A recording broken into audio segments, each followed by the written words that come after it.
ওই গুহা থেকে আমরা ঢুকবো, কিন্তু কারা কারা ঢুকবে গুহা থেকে?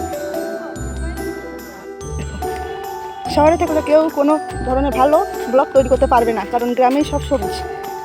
আর ফেসবুক মামা বরাবরই সবুজ পছন্দ করে, তার জন্য সবাইকে গ্রামে চলে আসতে হবে। যদি ভালো কন্টেন্ট তৈরি করতে চান অবশ্যই গ্রামে চলে আসবেন।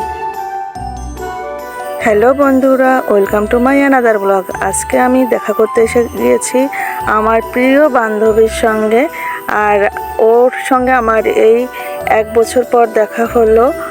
ওদের বাসাতেই ফার্স্টে আমি আসি, তারপর আমরা বেরিয়ে পড়ি আমাদের আর এক বান্ধবীর বাসাতে। আসলে আজকে শেষ রোজা, আর ও আমাদের ইফতার করার দাওয়াত দিয়েছে, তাই ওর বাসায় যাচ্ছি। আমরা গ্রামের রাস্তা ধরে ইজি বাইকে যাচ্ছি।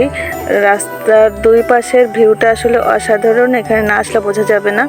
দুই পাশে পানি আর পানি, আর ভিতর দিয়ে রাস্তাটা চলে গিয়েছে, ঠান্ডা হাওয়া, চারপাশটা আসলে অসাধারণ, ভিউটা অসাধারণ ছিল। আর কথা বলতে বলতে এই যে আমরা পৌঁছে গেছি। আমরা চিন্তায় ছিলাম আমরা আসলে বাড়িটা চিনবো কিনা, তেমনই হয়েছে। আমরা সেই বাড়িটা রেখে কিন্তু সামনে এগিয়ে গেছি, কারণ যখন আমরা আগে আসছি তখন এই রাস্তাটা ছিল মেট্রো রাস্তা, আর এখান থেকে আমরা হেঁটে হেঁটেই আসতাম। আজ ইজি বাইকে উঠে এলাম, আর হঠাৎ করে বাড়িটা রেখে চলে আসছি, বুঝতে পারিনি। সে কিন্তু আমাদের রিসিভ করতে বাড়ি থেকে বেরিয়েছে। রোজা রেখে ওকে অনেকটা ক্লান্ত লাগছে। অনেকদিন পর 3 জনে এক জায়গায় হয়েছি, খুবই ভালো লাগছে। আমি তো আমার বান্ধবীদের নামই বলিনি, একজনের নাম মৌসুমি, আর এই হচ্ছে টুম্পা। আমরা টুম্পাদের বাসায় আসছি।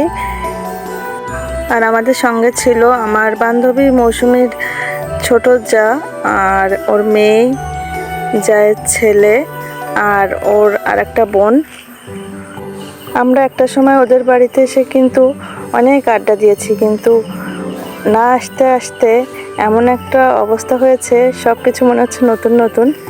যেহেতু রোজা খোলার সময় হয়ে গিয়েছে, তাই ও আসার সঙ্গে সঙ্গেই আমাদেরকে ইফতারটা দিয়ে দিয়েছে, আর আমরা ওয়েট করছিলাম ওর জন্য।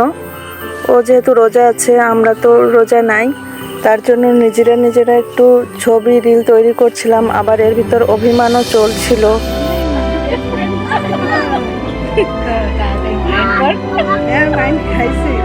মাইন্ড খাইছি ওই সে আসেনি, আমি খাবো না, নিয়ে বসে খাবো না, নিয়ে বসে খাবো বলতাম।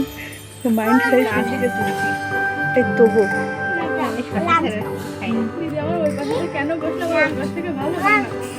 এই সুন্দর লাগতেছে তোমাদের। আমারও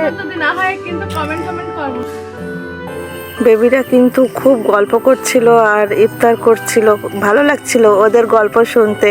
আমি আরও ওদের কাছে ডেকে ডেকে শুনছিলাম ওরা কি গল্প করছে। যাই হোক, আজকের ভিডিওটি আর দীর্ঘায়িত করব না, এখানেই শেষ করব। যদি আপনাদের আমার ভিডিওটি একটু ভালো লাগে তাহলে অবশ্যই একটু লাইক কমেন্ট করে যাবেন। টাটা।